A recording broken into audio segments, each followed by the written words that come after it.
opening remarks. Well, thank you, Madam Chairman. Good morning. I'm glad that we're finally here having a hearing on monkeypox outbreak, and it's as it hits our nation. While monkeypox is now a public health emergency, it didn't have to become one. I think the one promising thing that can be said this morning is the infection rate has slowed. That may be the only thing. Since May, when the first transmission was reported in the UK and Europe, I've been pressing the administration for a strategy and a plan. After almost 3 years of the COVID pandemic, you would think that the public health agencies responsible for our preparedness and response would be prepared for anything, particularly a threat like monkeypox, which we've known about for decades and for which we have vaccines and treatments. And Dr. Fauci's talked to this committee before about monkeypox. It's almost a definitional case of what CDC and ASPR and their sister agencies should be prepared to tackle. A virus that spreads through physical contact, a virus that spreads when an infected person has an obvious sign of infection. This is not like COVID, which was a newly emerged virus that spreads asymptomatic infection. But by any measure, in fact, by every measure, the response from the Biden administration on monkeypox crisis has been a catastrophic failure. You repeated each of the mistakes of the early days of the COVID response, and the cultural arrogance from public health officials who are supposed to be at the forefront of our response let this country down again. Since the COVID pandemic started, this committee's held 13 hearings on the response during both the Trump and the Biden administrations. I'd think you were sick of being called to the carpet and us having to hold you accountable for systematic failures. But it seems that nothing's changed.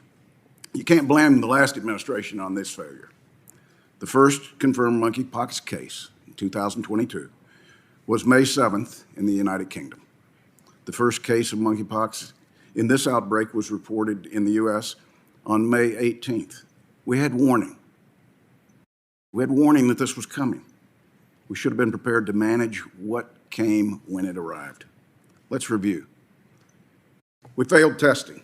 Although you eventually made testing available through laboratory response networks, these tests were too hard to access. It took weeks before doctors were able to get their patients tested without having to first consult public health officials.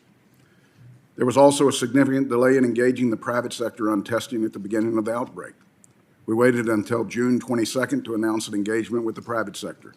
Still after that, companies interested in developing additional diagnostic tests that could help address some of the slow turnaround times and improve access have been left waiting months for samples needed to develop those tests. Without delay upon delay, you failed on vaccines. An enhanced strategy to offer vaccines to at-risk individuals known contacts was announced June 28th.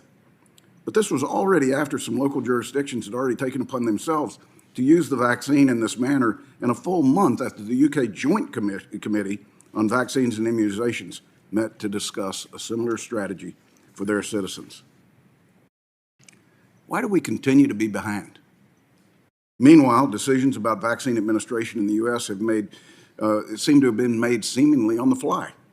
Even when FDA issued an emergency use authorization last month, allowing vaccines to be administered intradermal injections, there were no public meetings of FDA, CDC, outside experts to discuss relevant questions on the minds of impacted Americans and inform these decisions.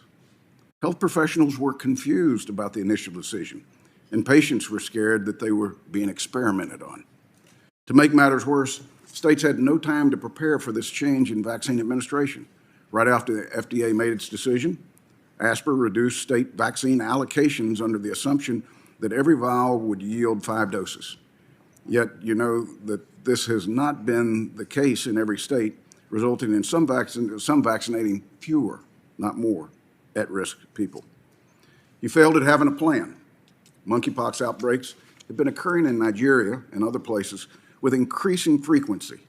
It was identified a threat under our threat matrix, and a threat for which we had countermeasures in our stockpile. I might also add that our earliest purchase of the Bavarian Nordic vaccine in bulk was in 2017. But it seems there was no real plan on how to respond and what information and research we needed to understand this outbreak. Only after both I and the chair sent separate letters asking for a plan did the Office of Science Technology Policy blog about their research priorities. But the priorities were vague. It's not clear what research activities HHS has actually undertaken in response. These failures have allowed the disease to spread. 31 cases in May quickly turned into 650 cases in June, more than 6,000 cases in July, and more than 12,000 cases in August, and near 22,000 so far in September. It should have been obvious to all of us that the timing of these early cases, coupled with evidence that the cases were not linked, would create a perfect storm for a large outbreak. Monkeypox is a virus that largely transmits through skin-to-skin contact, most easily and frequently transmitted between sexual partners. Monkeypox arrived just before the Pride celebrations across the country, and after 2 years of lockdown and social distancing, your agency should have been screaming from the rooftops about what you knew or suspected about how monkeypox was spread. Instead, we remained silent. People got sick because of that silence. This isn't rocket science. But consenting adults need to be told what behavioral changes they should consider to avoid getting a preventable disease like monkeypox. You failed at a time when the communities most at risk needed you. Disease control and prevention and preparedness and response is literally in the name of two of your agencies. Yet you did none of that. It was no surprise to me that the administration, after months of floundering, appointed a new czar at the White House to coordinate the response. It shows why this committee passed the Prevent Act to create a mission control. The Secretary of HHS has been totally absent, and when he has been involved, it only seems it makes matters worse. But new ad hoc groups within government are exactly the problem.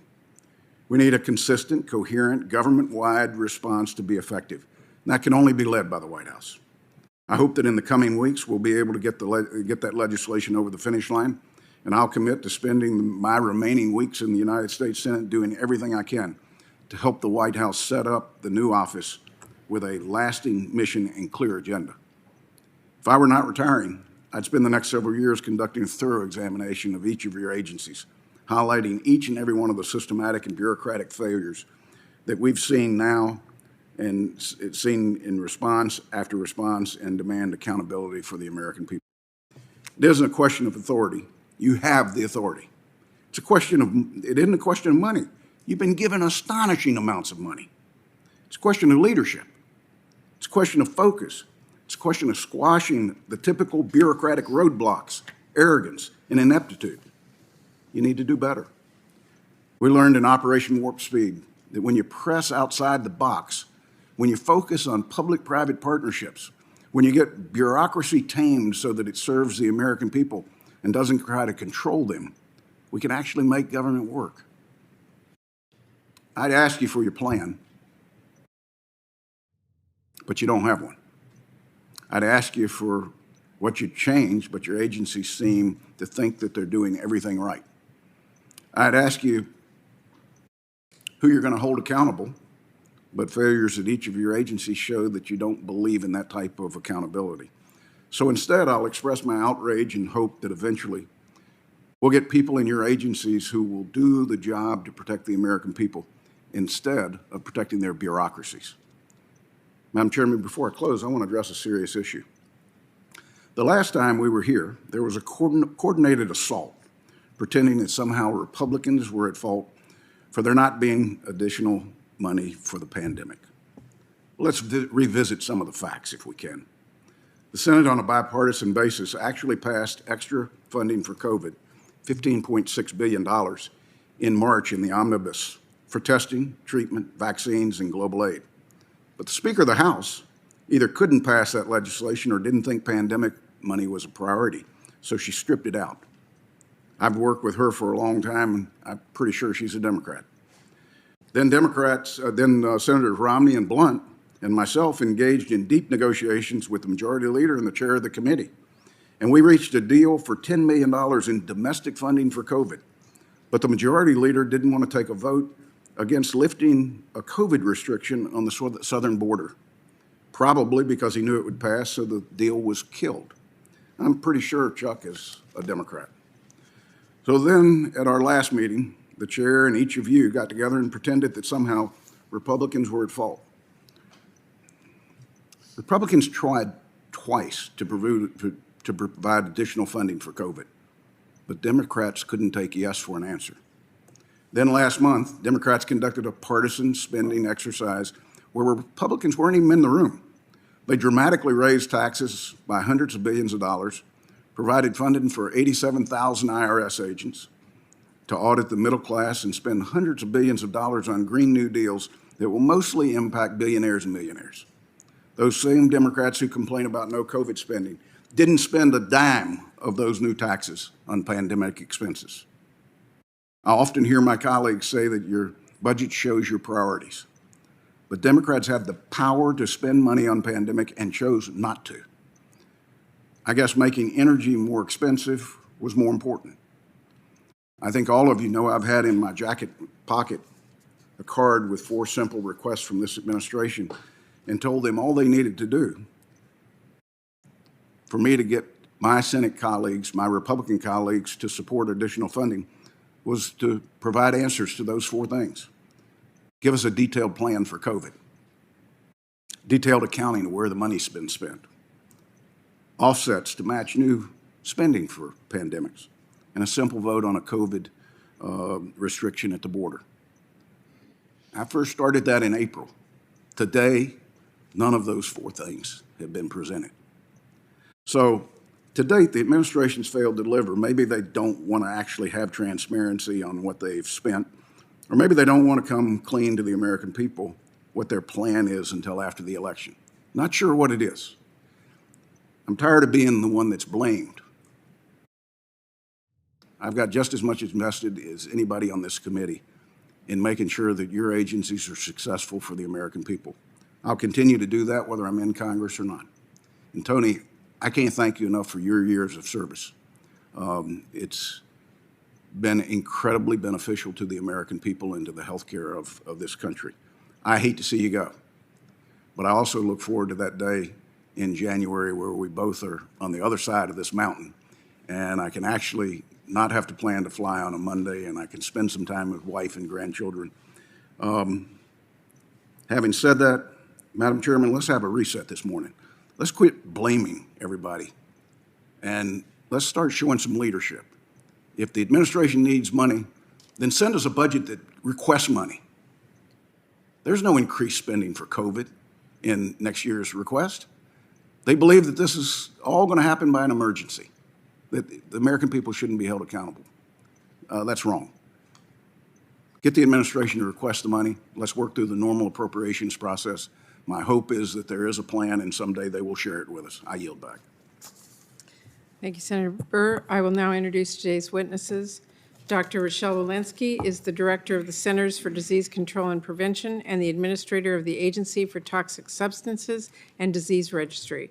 Dr. Anthony Fauci, the Director of the National Institute of Allergy and Infectious